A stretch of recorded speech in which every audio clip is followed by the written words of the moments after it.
You know what's funny about relationships? How one simple question can blow everything up. I mean, who knew asking, "What are you up to tonight?" could be such a crime? Anyway, make sure to hit that like button if you enjoy my stories, and don't forget to subscribe if you're new here. Let me tell you about the day my 4-year relationship imploded over breakfast. I'm Caitlin, 28, and I was living with Casey for 2 years at that point.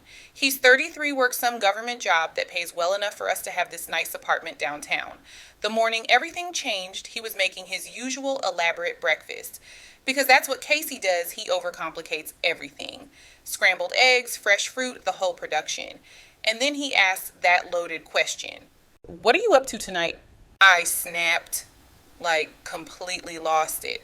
Why do you always have to know where I am? It's suffocating. I can't breathe in this relationship. Casey just stood there with his spatula looking confused. I ask maybe once or twice a week usually to plan dinner or know if I should wait up. I'm just trying to coordinate our evening. "No, you're being controlling. My therapist says this is a toxic behavior. You tracking my every move is abusive." "Caitlin, we share our locations with each other. It's mutual and I don't track." God, there you go again, making excuses. I need space to be my own person. That's when Casey did something that completely threw me off. He set down his coffee, looked at me for this long moment and said, "You know what? You're absolutely right. I've been controlling. I'm sorry." I blinked. From now on, I won't ask where you're going or what you're doing. Your business is your business." "Oh, well, good. And to make it fair, I'll stop sharing my location too. No need for either of us to know where the other is." Something in his tone made me uncomfortable. "That's not necessary." "No, it's only fair. You need space. I'll give you space." He pulled out his phone right there at the breakfast table and turned off location sharing. Watching him do it made my stomach twist weirdly. "I mean, you don't have to." "It's done. We're both free now." The way he said free felt like a challenge, and I didn't like it one bit. The next 2 weeks were bizarre. Casey became this completely different person, polite, distant, almost formal. When I'd randomly ask what he was doing that evening, he'd just smile and say he had plans. When I'd probe for details, he'd change the subject like I was some nosy stranger. "Where were you last night?" I asked one morning, trying to sound casual. "Out." "Out where?" "Why do you need to know? That's controlling, remember?" The smug way he threw my own words back at me was infuriating. I wanted to argue, but I couldn't without looking like a complete hypocrite. Meanwhile, my conversations with Sawyer from accounting were getting more intense. He'd been texting me for months, and with Casey being so cold and distant, Sawyer's attention felt like a lifeline. He actually listened when I complained about Casey's emotional unavailability, how Casey never fought for me or showed any jealousy. Sawyer made me feel appreciated, desired. When I announced I was having a girls' weekend with my sister, I was testing Casey. I wanted to see if he'd finally show some emotion, some possessiveness. "Have fun," he said, not even looking up from his laptop. "You're not going to ask where?" "Nope, your business." That stung more than I expected. Fine. If he wanted to play games, I could play too. Friday evening, I left around 5. I waited exactly an hour, then grabbed his already packed bag and headed to the airport. See, his buddy Tate was having a bachelor party in Vegas. He'd originally declined because I always freaked out about Vegas trips, but since we were giving each other space now, I spent the weekend at a nice hotel downtown texting Sawyer, constantly feeling rebellious and free. But Sunday afternoon when I came home and Casey wasn't there, panic set in. His location was still off, and he wasn't answering his phone. By evening, I was calling him frantically. When he finally answered, I was hysterical. "Where the hell are you?" "Why do you need to know? That's controlling." "This is different. You've been gone all weekend." "So have you." "I told you I was having a girls' weekend, and I'm having a boys' weekend." "Where?" "Doesn't matter. I'll be home tonight." "If you don't tell me where you are right now, we're done." "Okay." The silence that followed felt like ice water in my veins. "Okay, that's it. Yeah, if you need to control where I am, we're not compatible. I thought you wanted space." When he got home around 10, I was furious and crying on the couch. That's when I saw Tate's girlfriend's Instagram story. Vegas, he'd been in Vegas. "You went to Vegas without telling me." "You went somewhere without telling me too." "I was at a spa retreat with my sister." "Cool. I was at a bachelor party with friends." "That's completely different." "How?" "Because Vegas is, you could have been doing anything. Strippers, gambling, cheating." "Did you cheat at your spa retreat?" "What? No." "Then why would you assume I did?" "Because it's Vegas." "So you trust me conditionally based on geography, I couldn't answer that because between us, I didn't trust him in Vegas, but his question made me realize I'd been projecting my own guilt onto him. The truth was, I'd been emotionally cheating with Sawyer for months, and Casey's sudden independence terrified me.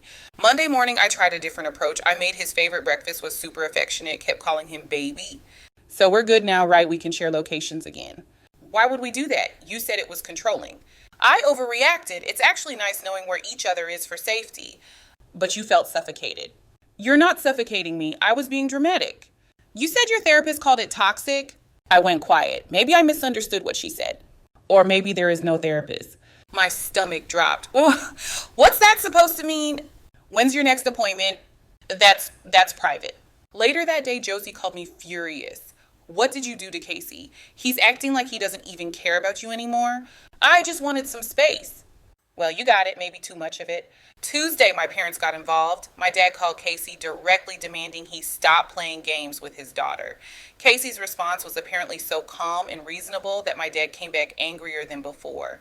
That boy is too controlled, he said. No man should be that collected when his relationship is falling apart. But that was the thing. Casey wasn't falling apart. He was thriving.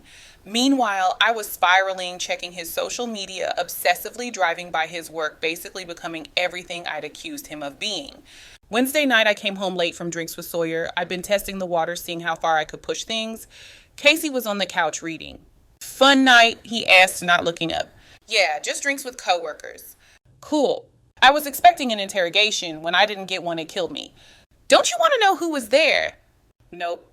It was a group thing. Sawyer from accounting was there too. Sounds fun. His complete lack of reaction made me feel invisible. I wanted him to care, to fight for me, to show some emotion. Instead, he just turned the page of his book. Thursday was when everything went nuclear. I came home to find Casey going through my phone. He'd figured out my passcode somehow. What are you doing? Just looking. At what? Nothing. God, why are you so paranoid? I grabbed my phone back. You just broke into my phone and I'm paranoid.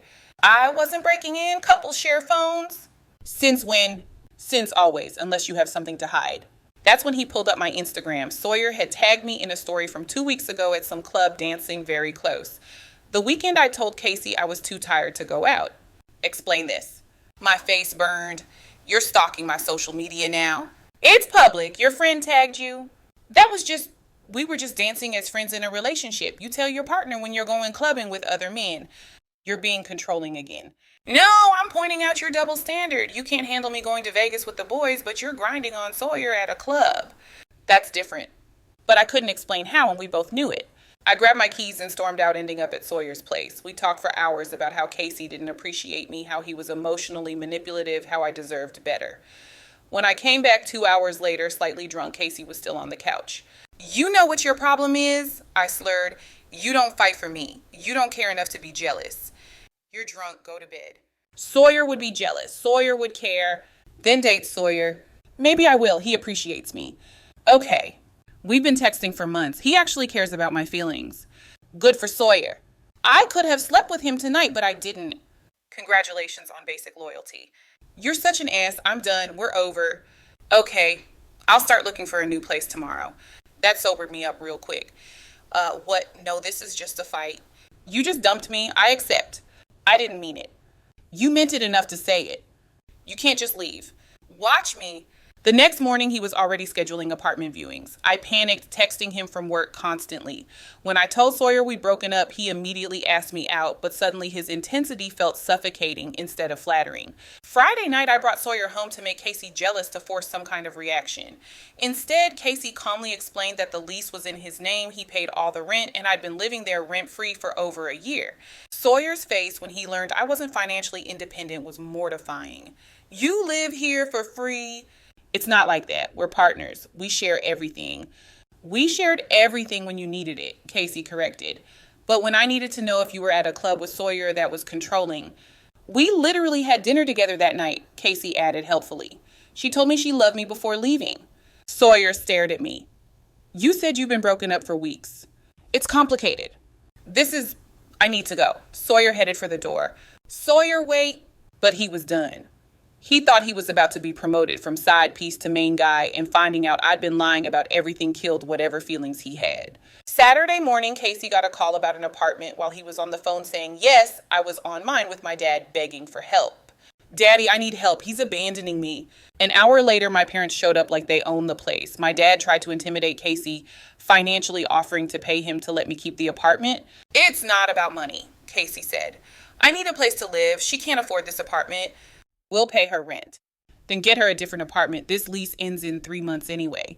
My mom tried emotional manipulation, bringing up how I'd supported him through his mother's illness. My mom had the flu for a week last year, Casey said flatly. Caitlin complained the whole time about having to be quiet while my mom rested in the guest room. You mean when she tried to make my sick mother sleep on the couch so she wouldn't contaminate the guest room? The silence was deafening. My parents left in a huff, threatening Casey's career. He just laughed. I work for the federal government, Garrett. Good luck with that. Sunday was moving day. As the movers loaded boxes, I made one last desperate play, pressing against Casey in my lingerie. Remember when we first moved in, we christened every room? Caitlin, the movers are literally right there.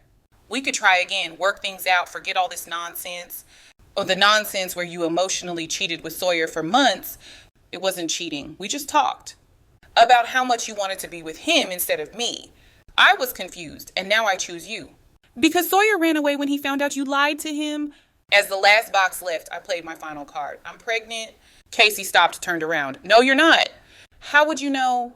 Because we haven't had sex in 2 months. You've been too stressed or too tired, probably because you were saving your energy for Sawyer. My face crumbled. Plus, you were drinking heavily 3 days ago. You wouldn't do that if you were pregnant. I had nothing left, just stood there as he walked out of my life. 3 weeks later, I'm living with my parents again at 28, working the same dead-end administrative job while Casey has this amazing downtown loft and seems genuinely happy. I see his social media sometimes. He's traveling, has new friends, looks healthier than he did with me. Sawyer won't even acknowledge me at work. Apparently, I ruined his reputation by involving him in my relationship drama. My friends have mostly sided with Casey because apparently everyone could see what I was doing except me. The thing that really gets me is how Casey never badmouthed me to anyone. He just moved on. Like, I was a problem he solved and forgot about. I keep telling myself he was controlling, that I deserved better. But late at night, I remember how he used to make me breakfast every morning, how he never questioned my spending, how he genuinely seemed to love me.